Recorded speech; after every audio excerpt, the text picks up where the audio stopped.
is good! Beer is good! Beer is good! It's not! What's going on, everybody? Welcome to this episode of The Beer Chasers. I'm Preston, and today we're going to be on the town in St. Petersburg, Florida, checking out Avid Brew and Growing Supplies. So we're going to check out the shop. We have an interview with Jeff, the owner. We're going to go ahead and roll that footage, so stick around, check it out.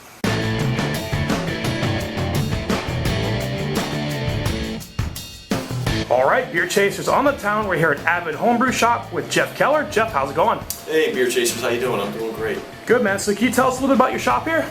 So we've been in business almost 2 years. We have all the hops, grains, and yeast that any home brewer would want. Up to 40 grains and growing. I think we're getting closer to the 45 mark. Usually if anybody wants a grain or they're a specialty type malt, just tell us and we'll order it in. Same with the hops and yeast. We're kind of, if it's wanted, we'll get it in our shop. Yeah, the yeast is understandable with the shelf life on it. We don't expect everybody to have every single strain out there because they go bad pretty quickly. Sure, yeah. Yeast are a struggle. All right, so in addition to home brewing, you also do hydroponics here. That's something I know very little about. Just a quick overview you showed me today. Can you tell us a little bit about some of the systems that you sell here? Sure, we've got entry-level systems all the way up to more advanced systems. The ebb and flow system is a great system to start with because it's expandable. The one system we have in our shop, right now we've got 6 pots on it, but it's expandable to 48. But if that's too overwhelming, we have a small 5-gallon bucket system. It's called a deep water culture system. You can make it yourself. We'll show you how to make it, or you can buy one for $30, and that includes the pump.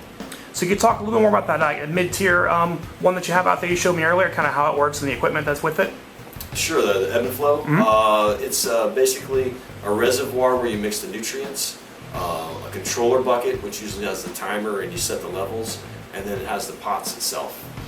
You can run the pots out, I think, to about 40 feet and have up to 48 pots total. Basically, that's limited by the reservoir size.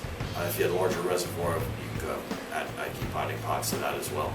And basically it feeds the nutrients into some sort of gravel you had out there in the pot? Feeds the nutrients into expanded clay. It's an awesome media. It's pH neutral. Has no nutritional value. It's just the plants love it and they love to grow their roots in it and find the nutrient solution. Great, and you're growing some poblano peppers out there. Some poblanos. We had some ghosts. We've got a ghost in the other room in the grow tent under an LED. But we usually have some kind of hot pepper. We've got some Trinidad scorpions out back and some arugas hiding in the bushes. So how long does it take you to grow like poblanos in the system we have set up? Indoors, since we're controlling the entire environment, probably about 70 days. Sometimes a little bit closer to 60, just depends how fast you want them to grow. And that's in comparison to how long in nature? In nature, you're limited by the sun, and the elements. So whatever, I guess, season it's in, that's the season you're growing in. Indoor growing, you can control your season all year round. Awesome. So we'll go back into the home brewing. So how did you get started in home brewing? The love of beer. Right. Beer is awesome, and you just you get to drinking beer for so many years, and you decide, especially I like cooking, so cooking and making beer really goes hand in hand. Same with growing. It's all hobbyists kind of do-yourself things that when you do yourself, things usually turn out better. Did you know you were always going to open up a shop once you got into it? Like, kind of, how did that come to fruition? I guess my fight with technology. Technology will always fail, beer will always make it better. So I realized at a point in my life where it's not worth running around the hassle and playing a rat race. Do things you love and do them well. We're going to make really good beer. We're going to grow really good organic vegetables. And that's where my heart is right now. Awesome. I think you mentioned you're coming up on your 2-year anniversary. 2-year anniversary, and we're going to do a customer appreciation day. Probably grill out something and brew a specialty stout, which we're going to try to make a tradition out of it. We're going to do a 15-gallon stout, put it on a barrel, let it sit till the next year, and then we'll tap it on our 3rd anniversary. Very cool. So you also do some homebrewing classes. Can you talk about that a little bit? We do. We've got extract, brew in the bag, and also all grain classes.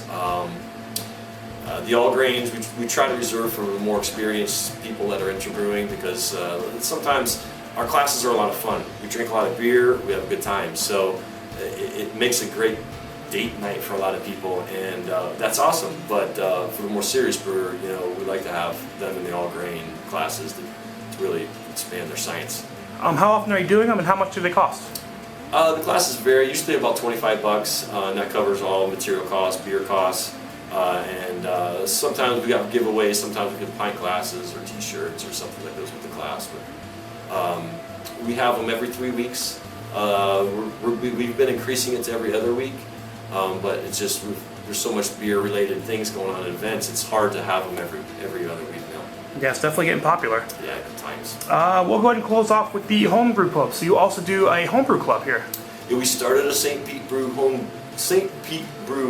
brew. Say that 3 times fast. Yeah, so we started the St. Pete Brew homebrew club, and we meet here every third Tuesday from 6:30 to whenever.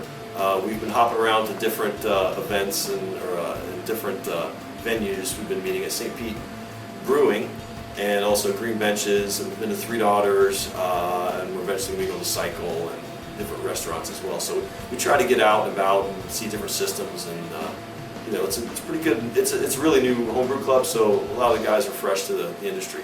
Yeah, any costs associated with that, or just come as you are? Or? So far it's come as you are, no politics, no fees. Awesome. Jeff, well, I really appreciate your time. In closing, is there anything you want to say to the Beer Chaser audience? I would just say keep brewing and have fun with it, and enjoy the beer that you brew. All right, with that interview complete, that's going to wrap up this episode of the Beer Chasers. Definitely want to send a thank you to Jeff and the guys at Avid Brew. Definitely a cool shop, definitely some cool dudes. Please go check them out, and if you do, tell them the Beer Chasers sent you. So that's going to wrap it up. Until next time, I'm Preston. This is the Beer Chasers. We'll see you later. Beer is good, beer is good, beer is good, and stop. Beer is good, beer is good, beer is good. Let's go drink some beer.